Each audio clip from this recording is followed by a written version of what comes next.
Alors maintenant, on va changer un petit peu de sujet et pas tout à fait non plus. On va revenir sur les questions d'espace et s'intéresser à vous comme personne, en fait, citoyenne déambulant dans l'espace public. Donc, on aimerait savoir où vous vivez actuellement. Est-ce que vous vivez dans le même type d'environnement dans lequel vous viviez quand vous étiez plus jeune? Ou est-ce que vous avez carrément changé d'environnement? Et puis, on aimerait que vous nous décriviez un petit peu comment vous vous déplacez dans la ville, dans l'espace public.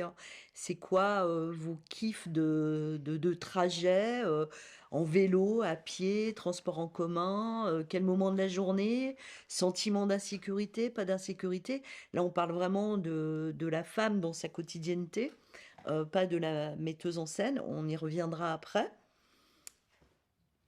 Alors, je vis actuellement en plein centre-ville de Lyon, mais dans un quartier assez agréable qui est la Croix-Rousse.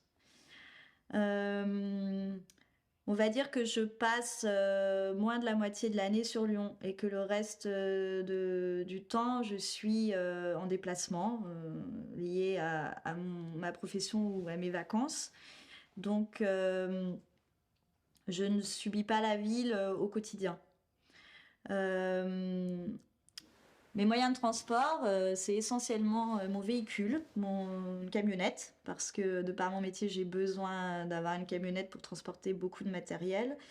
Donc je me déplace beaucoup avec ça, surtout quand je pars en tournée, en résidence, voilà. Ça m'arrive de l'utiliser quand même fréquemment sur Lyon aussi parce que j'ai souvent beaucoup de choses à transporter pour ma profession. Et le reste du temps, j'aime bien me déplacer à pied. Essentiellement, j'évite un maximum de prendre les transports en commun, les métros. Ouais. Mais bon, je suis amenée à le faire aussi. Et le vélo, ben, j'aime bien, mais étant donné que je vis en haut de la colline, en fait, je l'utilise surtout pour me déplacer dans mon quartier parce que c'est plus compliqué de se taper les montées. C'est ma flemmarde de sportive, vu que je suis tout le temps en train de bouger, il y a des moments. Et c'est quoi vos déambulations du coup dans l'espace public? C'est quoi, alors que vous soyez en tournée ou à Lyon, hein? C'est-à-dire, c'est quoi les balades que vous aimez faire en pleine campagne ou alors qu'est-ce qui vous aspire pour vous mettre en mobilité justement quand vous vous déplacez en promenade, en mode promenade? Alors moi j'adore me balader dans la nature, mais ça c'est dans les moments de distance, de vacances, de pause, même dans des lieux de travail. Donc dès que je suis en contact dans des lieux en dehors de la ville, et voilà, j'essaye d'aller marcher dans la forêt, au bord d'une rivière, sur des sentiers, en montagne. Ça c'est mes ressources, c'est vital, j'en ai besoin. Et puis il y a plein de moments où j'ai pas du tout la possibilité de connecter à ça. Donc, quand je suis à Lyon, ben je traverse la ville, je marche beaucoup à pied dans la ville. Enfin, souvent d'un point à un autre. Enfin, je dois me déplacer pour aller d'un point à un autre. J'ai peu de moments où je flâne à Lyon. Je me déplace très rarement sans but ou sans. C'est souvent pour aller d'un endroit à un autre, donc je prends le chemin le plus court. Voilà, tout simplement. Et est-ce qu'il y a des moments de la journée où vous préférez vous promener ou quand vous allez d'un point à un autre, est-ce qu'il y a des moments de la journée que vous évitez d'y aller à pied, par exemple? Est-ce que vous avez un sentiment d'insécurité Alors, non, je crois que j'évite jamais. Euh, j'ai jamais eu trop de sentiments d'insécurité, même en pleine ville. J'ai cette chance-là, je me suis jamais fait agresser ou et pourtant je me suis jamais vraiment empêchée de me déplacer. Euh, donc voilà, quand je suis une fois j'ai eu un sentiment d'insécurité, c'était aux sorties, c'était pas bah, l'histoire des couvre-feux de cette crise complètement hallucinante. Là pour le coup, je trouvais mettait la ville en danger en fait. Euh, parce que parfois ne respectant pas le couvre-feu pour diverses raisons, j'ai pu me retrouver tard avec vraiment personne dans les rues. Et ben, il peut y avoir un côté très agréable, mais selon les endroits et à une certaine heure de la nuit, ça m'a pas du tout rassurée. Et ça, c'est parce que ça manquait de vie, en fait, tout simplement. Donc voilà. Mais j'ai cette chance de jamais avoir vécu des situations un peu traumatisantes ou troublantes. Je dois avoir une bulle qui me protège, où je fais en sorte de me mettre dans un certain état, peut-être, pour que ça se passe bien. Mais je me sens assez à l'aise partout. Et donc, en tant que directrice artistique, quand vous êtes dans l'espace public, est-ce qu'il y a des choses que vous vous interdisez? Est-ce que vous avez une pratique consciente ou inconsciente d'autocensure? Et si oui, sur quel type de sujet? Euh, je ne pense pas m'être censurée sur des propositions. Par contre, cette question me renvoie à mon spectacle Fil à mort, le solo de 45 minutes qui a pas mal tourné dans les festivals, qui se jouait de nuit, euh, où il y avait toute une séquence où j'étais nue, enfin nue avec un... J'avais quand même une culotte couleur chair, mais ma poitrine était à nu, enfin ça créait un corps nu entier, habillé de lumière. Euh, et j'avais aucun problème à proposer ça. J'ai voulu défendre ça. C'était pertinent par rapport à ce que je voulais exprimer. Mais il est vrai que j'ai eu des retours parfois un peu de personnes dérangées par le fait qu'un corps nu puisse exister dans l'espace public finalement. Voilà. Après, pour autant, je n'ai pas changé la chose parce que je me dis que c'est l'histoire de chacun. Si la personne est choquée, c'est son histoire. Et pour moi, il n'y a pas de... Enfin, un corps nu, c'est beau, il n'y a pas à censurer ça. En fait, ça a le droit d'exister. C'est la société qui a voulu ajouter une image ingrate sur ce qu'est le corps nu. Mais donc ouais, je pense à ça, effectivement. Mais j'ai pas d'autres souvenirs en tête. Et alors après, je ne sais pas si ça va vous parler, mais est-ce qu'il y a une porosité entre vos regards, votre regard de femme ou votre usage de l'espace public en tant que femme, citoyenne, dans le quotidien, etc. Et justement, votre usage de l'espace public comme, on va dire, directrice artistique, est-ce que ces deux casquettes, ces deux fonctions modifient des choses dans l'une et l'autre statut, enfin dans le posture, on va dire. Hmm. En tant que femme, je peux... je suis quand même régulièrement confrontée à des comportements sexistes, conscients ou inconscients, dans la rue, sur des choses très basiques. Tu prends le métro, tu t'assois en fait à côté d'un mec et clairement il prend toute la place, puis tu te retrouves comme ça. Euh, T'es sur le trottoir, une fois, enfin la majorité du temps, si tu croises quelqu'un en face, un homme, en fait c'est moi qui vais descendre, qui vais me décaler. Alors est-ce que c'est moi qui initie d'abord ou est-ce que l'autre arrive de manière tellement frontale et pleine force que j'ai pas le choix? Mais j'ai remarqué des choses comme ça. En voiture, beaucoup. Là, pour le coup, j'ai vécu des agressions et souvent de la part d'hommes, à avoir même des gestes obscènes envers moi parce que peut-être tu as oublié de mettre le clignotant, parce que peut-être t'es allé trop lentement, enfin, ou même une fois sur une place de parking, je me suis fait complètement, là, je me suis fait agresser par un gars, effectivement.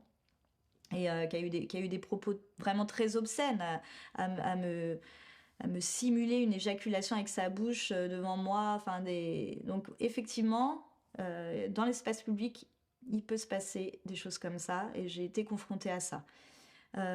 Après, par rapport à mon statut d'artiste ou de responsable artistique, j'ai pas trop compris c'est quoi la porosité par rapport à ce qu'on peut vivre en tant que femme. Comment ça, j'en tiens compte dans... Oui, c'est-à-dire, c'est comment ça peut interagir les deux aspects, parce que quand on arrive dans un espace public en tant que directrice artistique, on a une forme de maîtrise puisqu'on prend l'espace, même s'il n'est pas à nous, on s'impose d'une certaine manière, on a le pouvoir sur, alors que en tant que passante, on est souvent plus dans un mode où on subit. Et donc, ce qui m'intéressait de savoir ou de comprendre, c'est comment ces forces ou ces faiblesses, ces fragilités se communiquaient ou interagissaient ou pas du tout. Je sais- euh, j'ai l'impression qu'il y a peut-être plus de... Je me sens peut-être plus puissante quand j'ai ma casquette d'artiste et de responsable artistique. Il y a un truc qui est évident, l'espace public, c'est comme si d'un coup je me l'appropriais, sans oublier les autres, hein, bien sûr, mais il devient chez moi. Il devient aussi mon domaine d'expression, donc j'ai l'impression que c'est presque plus simple. Enfin, je vis moins de fragilité ou de... euh, ouais, je fais ma place là-dedans. Alors après, j'ai pratiquement tout le temps joué, œuvré dans des cadres organisés.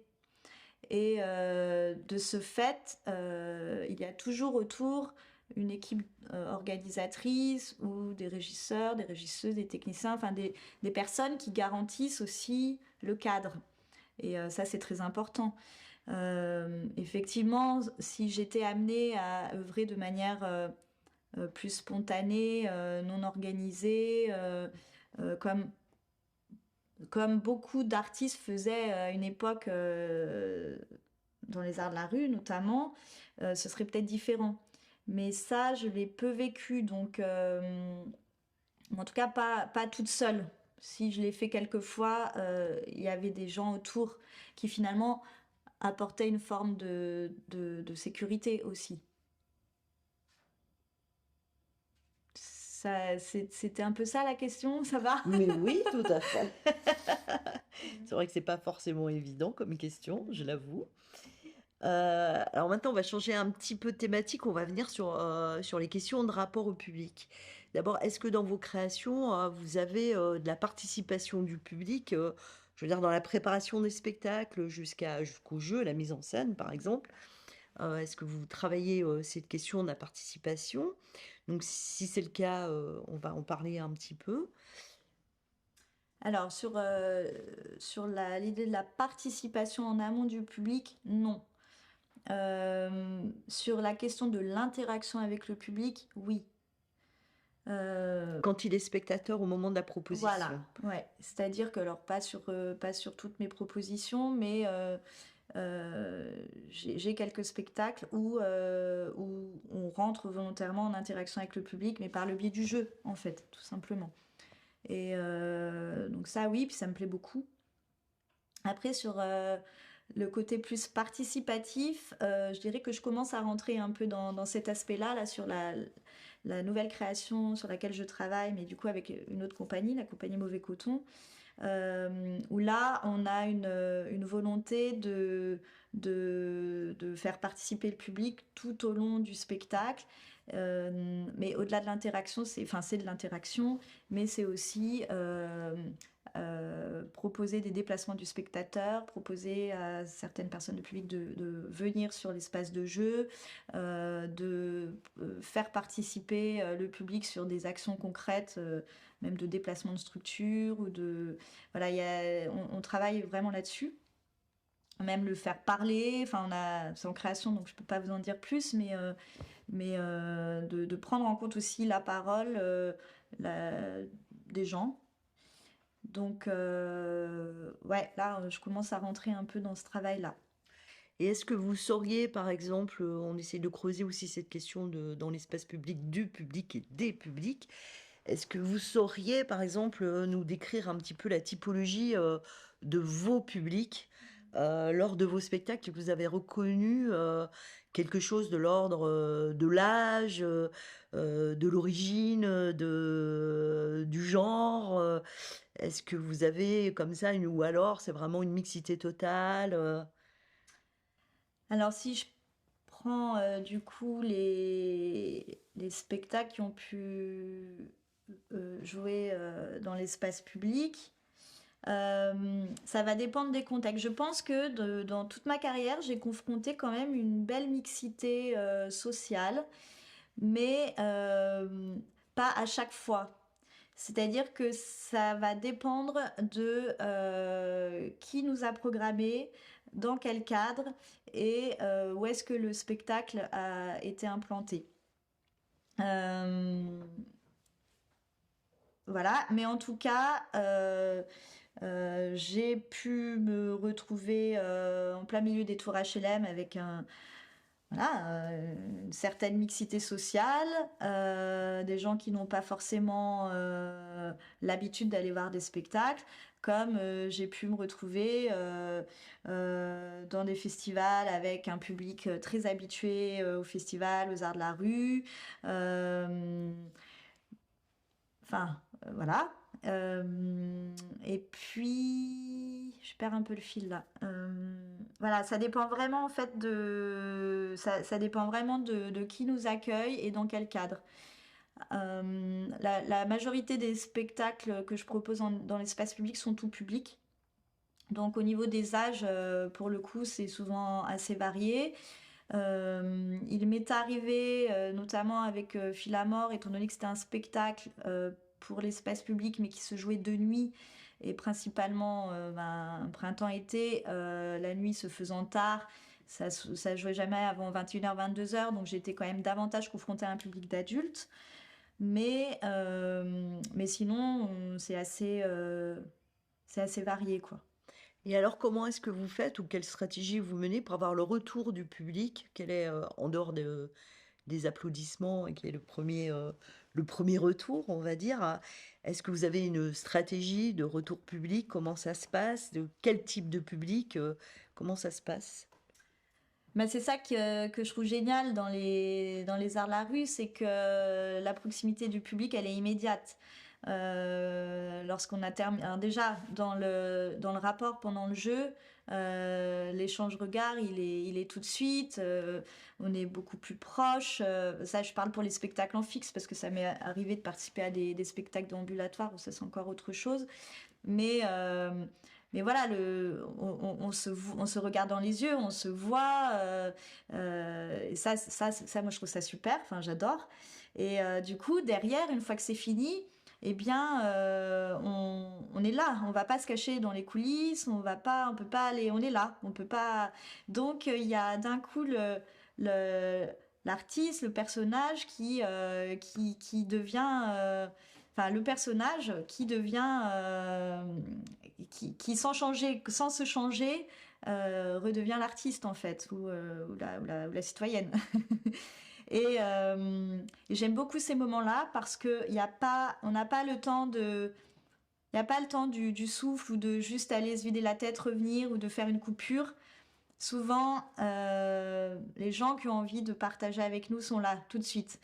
Parfois, ils sont même sur l'espace de jeu. Enfin, et, euh, et je trouve ça, ouais, pour moi, c'est hyper émouvant et c'est hyper enrichissant parce qu'on a les retours à chaud.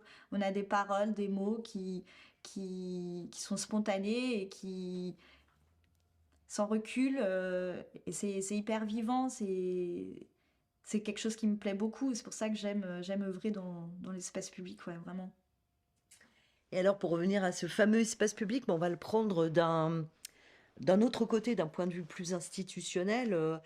Il y a donc des autorisations qui sont négociées. Vous avez donc évoqué le fait que vous travaillez essentiellement dans des cadres organisationnels prédéfinis dont vous n'êtes pas forcément responsable, entre guillemets. Donc je vais passer plutôt directement à la question, qui est, comment est-ce que vous avez vécu, ou est-ce que vous avez ressenti ou pas, les 2 crises, qu'ont traversé le secteur, sur notamment la crise, sécuritaire liée aux attentats terroristes et puis ensuite qui s'est cumulée, presque directement derrière avec la crise sanitaire, liée à l'épidémie de Covid.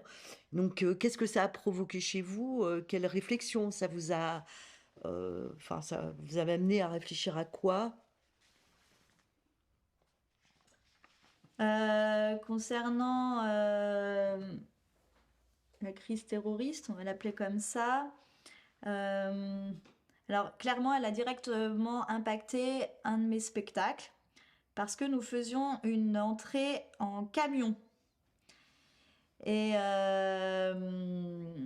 nous avons dû, alors pas que pour cette raison, mais clairement, il a fallu qu'on adapte le spectacle. Donc on a troqué le camion pour une arrivée en vélo parce que bah, ça devenait impossible, quasiment impossible, qu'un véhicule soit autorisé sur les espaces de jeu. Plus c'est plus écolo.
Et alors, maintenant sur, une vision un peu plus, générale, ça va être un peu, la dernière question après, enfin avant la petite conclusion. Donc l'espace public est aussi, fortement marqué par des symboles de domination masculine, que ce soit, sur les plaques des rues, on le dira jamais assez, ou même, sur les statues, des choses un peu post-coloniales, qu'on peut observer, ça et là. Un mobilier urbain qui est quelquefois joue le rôle à inverse de l'hospitalité, qui devient complètement inhospitalier, notamment, pour une partie de la population qui est un peu en marge.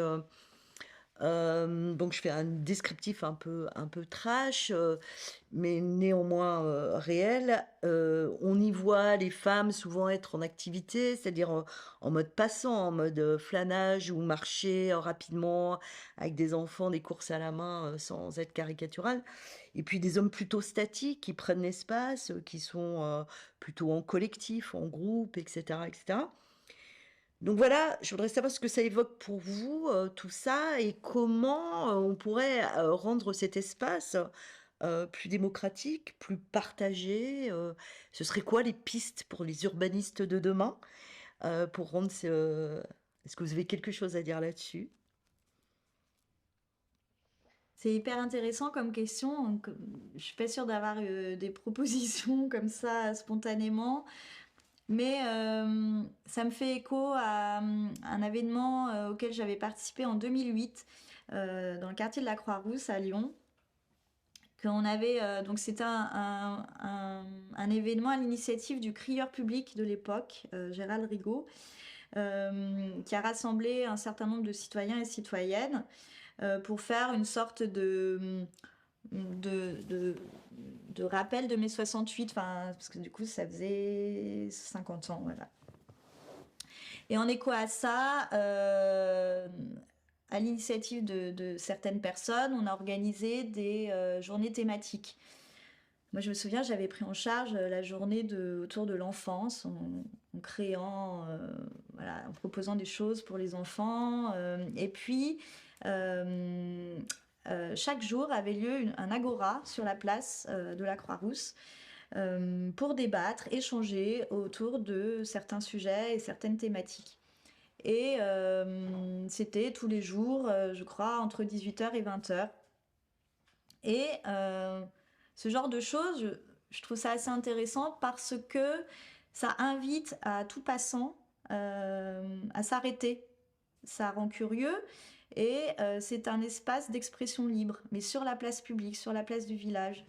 Enfin, même si c'est en pleine ville. Et du coup, en fait, c'est ça qui manque, c'est que on a peut-être perdu en ville euh, ces notions de place de village où on peut se rencontrer, discuter, se poser. Ça se fait encore, hein, bien sûr, mais des vrais moments d'échange. Voilà, ça pourrait être ça, mettre en place des agoras réguliers sur les places centrales, sur les lieux stratégiques, pour que la population puisse échanger davantage, en tout cas. Après, moi, je pense espace public, là, quand je dis célébrer la vie, je pense aussi aux quelques expériences que j'ai eues en Afrique de l'Ouest, dans certains pays que j'ai pu aller visiter, rencontrer, même vivre quelque temps là-bas, et où la vie, elle se passe dans la rue, en fait. Et c'est peut-être ça un peu qui manque aujourd'hui dans notre société. Alors, bien sûr, c'est lié aussi au climat. Quand il fait froid, on a moins envie d'être dehors, mais il y a comme quelque chose qui empêche de se poser et voilà, de faire notre vie dans la rue en fait. Et il y a quelque chose qui manque dans notre société par rapport à ça et peut-être ce serait intéressant de... Mais comment, j'en sais, comme ça, je sais pas. Et alors, l'autre question, c'était sur les espaces virtuels, réseaux sociaux, voilà, tous ces outils numériques. Est-ce que pour vous, ce sont aussi des espaces publics? Est-ce que ça résonne chez vous pour quelque part pour de la créativité ou pas du tout? C'est un autre monde. Le flux d'images incessant, tout le monde a son téléphone, des images, des vidéos, du son.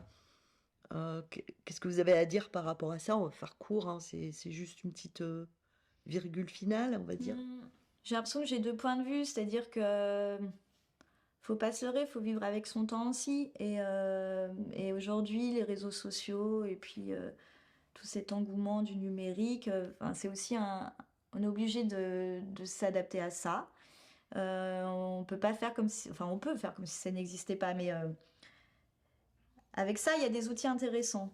Et je trouve ça peut être intéressant de s'en emparer, ne serait-ce que pour communiquer sur ce qu'on fait. Enfin, moi, je sais qu'en communiquant, je les utilise beaucoup pour communiquer autour de mes projets, hein, professionnels essentiellement, aussi parfois pour partager des convictions, et ça a pu parfois avoir des résonances qui, derrière, m'ont ouvert des portes ou emmené ailleurs. Donc je trouve ça intéressant.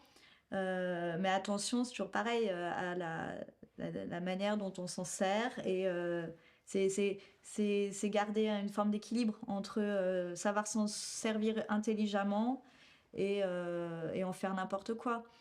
Et après, du coup, effectivement, ça devient public parce que n'importe qui a accès à tout ça. Donc, je dirais, on est les seuls responsables de ce qu'on y met.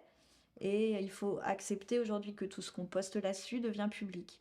Mais finalement, est-ce que le corps n'est pas public? Est-ce que, enfin, on en vient à plein de questions qui pourraient être, on pourrait en débattre des heures. Voilà, en tout cas, moi, j'ai pas trop de mal avec ça. Mais et pourtant, je me sens déjà à la ramasse, quoi. Alors, on va passer à la conclusion. Déjà, est-ce qu'il y a quelque chose que vous auriez envie de dire qui n'a pas été, dite ou une question que j'aurais dû poser que je ne vous ai pas posée? Euh,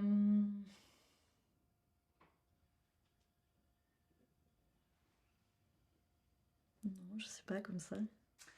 Alors sinon, est-ce que vous pouvez me dire, dans tout ce parcours, de votre enfance jusqu'à maintenant, quels ont été, le choix ou les choix, marquants qui ont permis de vraiment de lancer, ce que vous êtes aujourd'hui?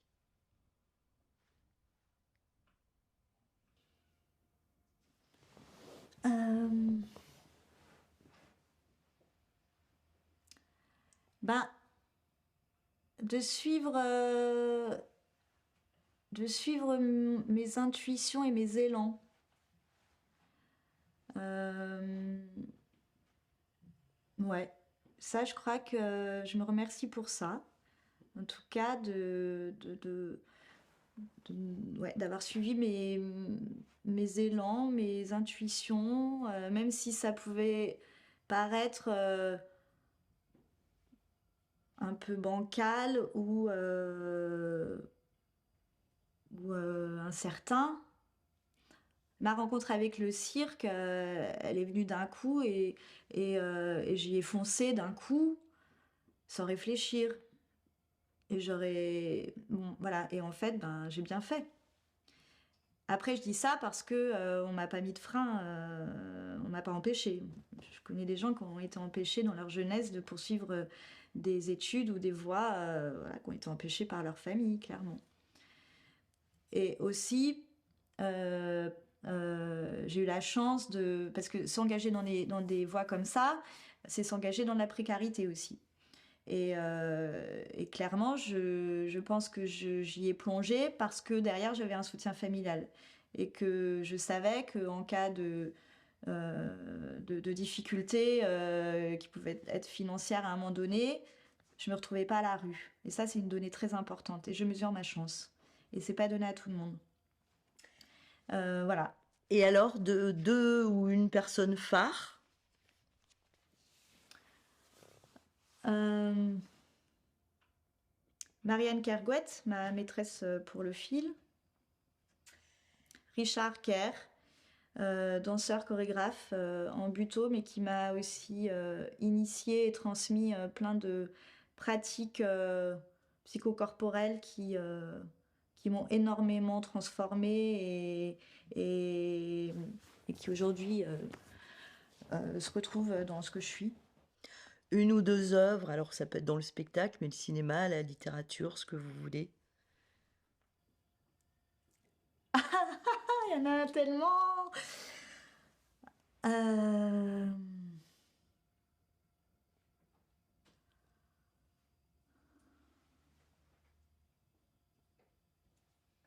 Ah, il y a tellement de choses que.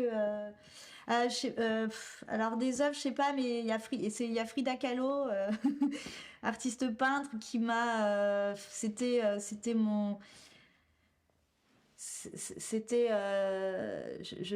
Ouais, la figure que je. C'était mon idole depuis que j'ai 14 ans. Et je pense que sa posture de femme féministe engagée de son époque m'a. Ouais, je me suis nourrie de ça. Ça, c'est sûr. Euh, Là, en fait, cette question, elle est terrible pour moi parce que dans l'urgence comme ça me brouille l'esprit. Et en fait, il y a énormément d'œuvres dans plein de milieux qui m'ont inspirée, qui m'ont donné des ailes, mais ça sort pas. C'est pas grave, déjà il y a eu un début de réponse. Mais Ensuite, et ça sera la dernière question, un ou deux lieux inspirants, enfin espace, contexte. dans lesquels j'ai pu œuvrer ou que C'est ouvert. j'aimerais bien emmener le fil en haut d'une grande montagne, genre un sommet à 3000 mètres. Euh, et, euh, et j'aimerais bien aussi emmener mon fil à Auschwitz. Je sais pas pourquoi, mais il y a des moments de l'histoire qui me bouleversent beaucoup. Et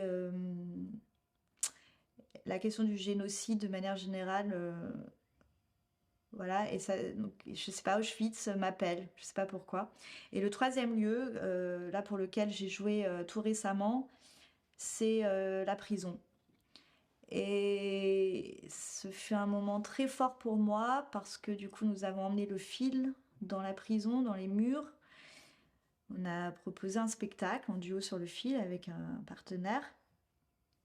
Et le fait d'emmener euh, mon espace de liberté, un endroit sur lequel je me sens libre, vivante, dans un espace privé liberté, ouais, c'était très puissant. Merci Fanny Brina. Merci Nathalie Veuillet.